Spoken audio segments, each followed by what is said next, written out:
This is a Shulker box in Minecraft, and this is a real-life Shulker box built from Lego parts. It's packed with features, including one I had to test by dropping it from a second-story window. More on that later. To open the Shulker box, the user can use the built-in motion detector, ID card access, or even a key to enter a password. All the mechanisms are hidden in the floor, making it look magical. I'll show you the finished Shulker box and also how I made it. Okay, quick recap on Shulker boxes. They allow players to store items, and when the Shulker box is mined, the items remain inside, unlike a normal chest that drops its items when broken.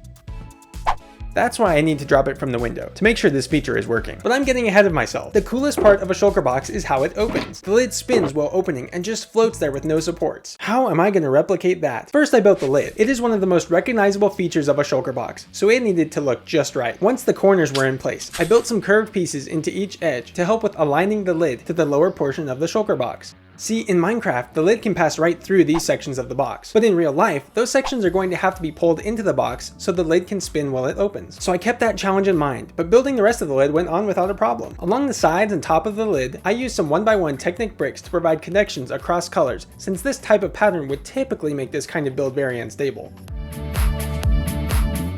I finished up the lid by creating a roof, connecting it to the rest of the lid and tiling it off to hide the gray plates and bring out the vibrant Lego colors of blue, dark azure, and medium azure. With the lid completed, I moved on to the mechanism that would lift and spin it. One motor could have handled both functions, but there's a reason for keeping them separate that I'll show you later.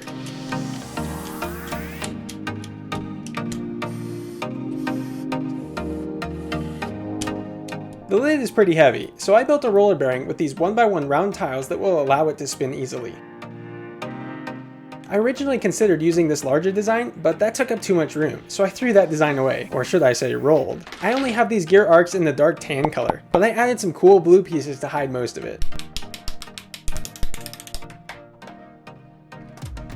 So the bearing for rotating the lid is all done, but I needed this to lift it. It has transparent lift arms at the bottom, so that the lid appears to float, just like in Minecraft. It also has a worm gear to provide a lot of torque for lifting the heavy lid. Gear racks like these allow a rotating gear to move an object linearly, which is perfect for what I needed.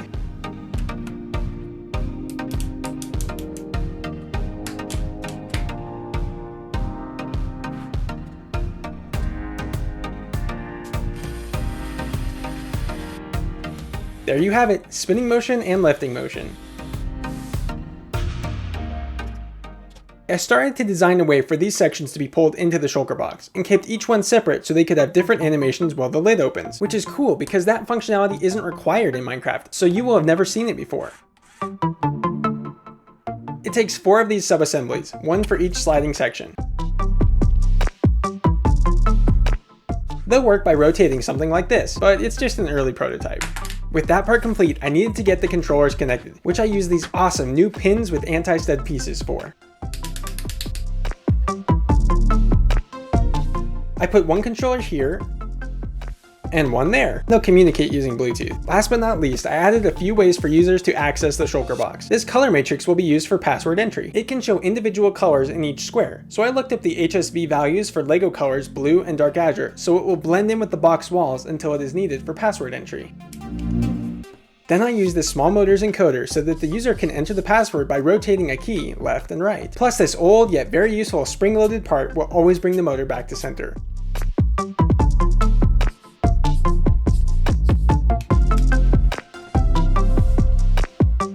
Those barely fit, but I'm just glad that they did. On the other side, I added a motion sensor that has an RGB LED in it. The only problem is it lights up green when measuring distance, which would be confusing to the user, so I added a second sensor just for the LED. Finally, I added an RFID sensor too, which can detect users' ID cards through the walls of the Shulker box, just like you've probably seen in my enchanting table, crafting table, and furnace videos. And if you haven't seen them, you should totally go watch them after this one.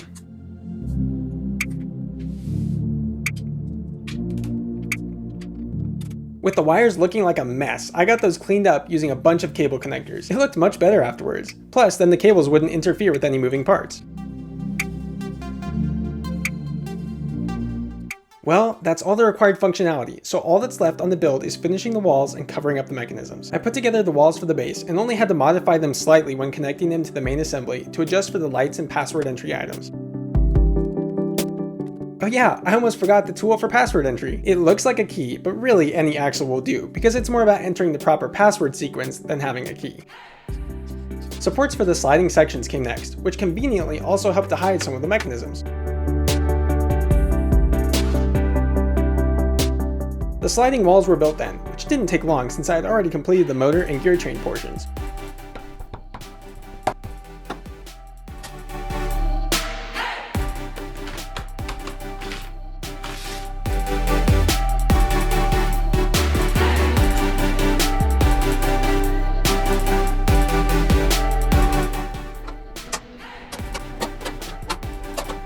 Final assemblies were built to hide the rest of the mechanisms. I wanted them to be easily attached and removed so the inner workings could be shown to anyone who was interested.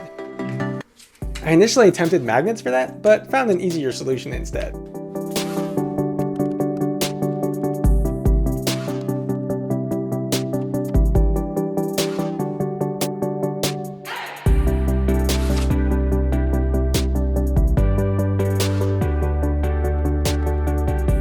Finally, it was time to connect the lid.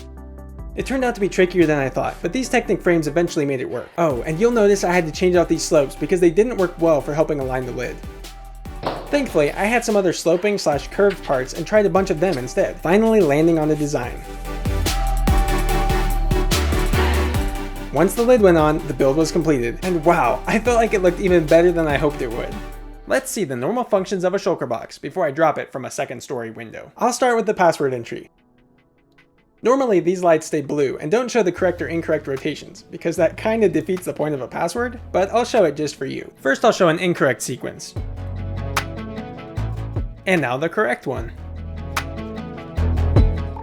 Here's the original Minecraft opening animation, which looks super cool, but I programmed several other animations too. Now let's see what we have inside. Ah yes, gold and copper ingots, diamond and netherite scrap, and of course my life savings. Ah, did I hear you chuckle? It's more than just $1. There's a penny hiding under there too. Now let's close it up by swiping an ID card. Whichever way the owner triggers the box to close becomes the next method for entry. So the password entry won't work anymore, only ID cards will. Sorry Steve, you don't have access. Here's one of my custom opening animations.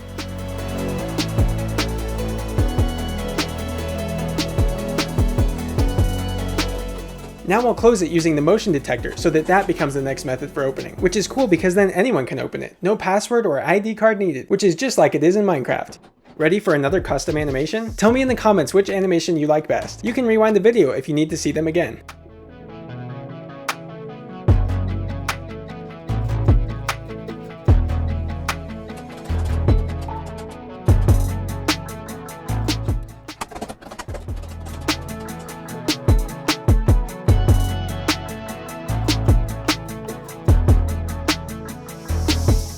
Before I drop this from the window to test if the box could actually keep items inside when broken, check out the machine with the mechanisms uncovered. It looks pretty sick.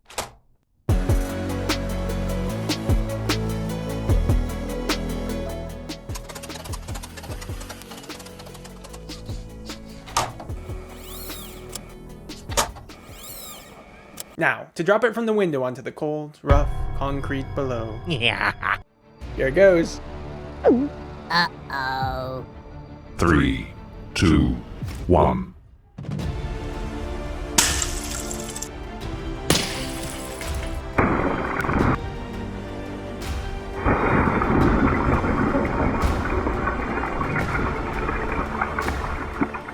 Ooh, let's check out the damage. Wow, yeah, that got obliterated. Oof, that final feature is going to need some work. To keep making content like this, I really need your help, so please share this video on your social media. Check out my working enchanting table too. You'll love it. Hit subscribe and leave me a comment and I'll get back to you as soon as possible. Thanks for watching.